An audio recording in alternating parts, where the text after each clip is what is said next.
आनंद एक कॉलेज में छात्र था।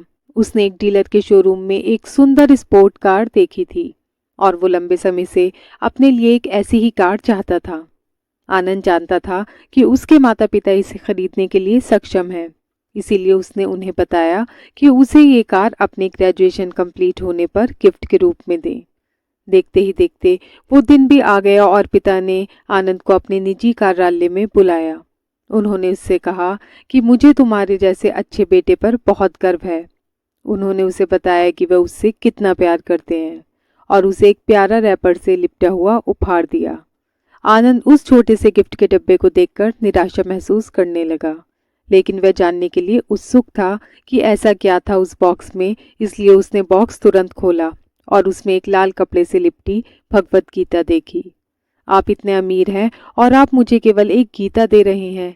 काफी गुस्से से अपने पिता पर वो चिल्लाया और अपनी नाराजगी और गुस्से के वश में आकर उसने न आप देखा न ताप तुरंत घर छोड़कर चला गया।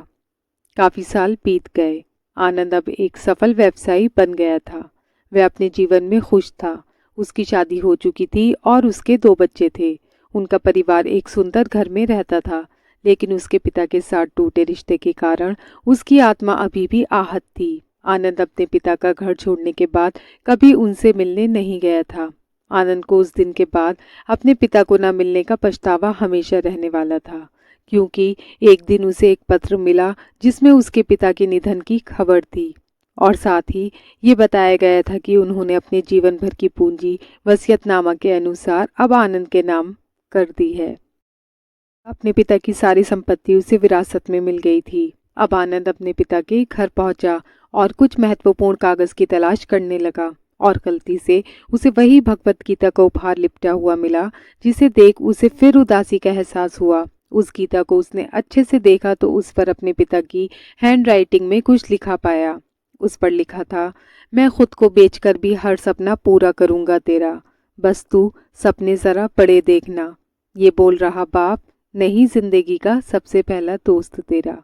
ये कविता पढ़ी ही थी कि अचानक उस किताब से एक चाबी गिरी, जिसके ऊपर लगे टैग पर उसके ग्रेजुएशन होने की तारीख के साथ कॉन्ग्रेचुलेशंस और आई लव यू लिखा हुआ था। आनंद के सर के ऊपर से उसके पिता का साया तो पहले ही उठ चुका था और आज उसकी जिंदगी की सबसे बड़ी गलती के बारे में जानकर उसके पैरों के नीचे से जमीन भी खिसक गई थी। आज आनंद की आंखें और रूह दोनों पछतावे के आंसू रो रही थी और ये पछतावा उसे अपनी सारी उम्र रहने वाला था। इसलिए कहते हैं कि हमें गुस्से में कोई फैसला नहीं लेना चाहिए।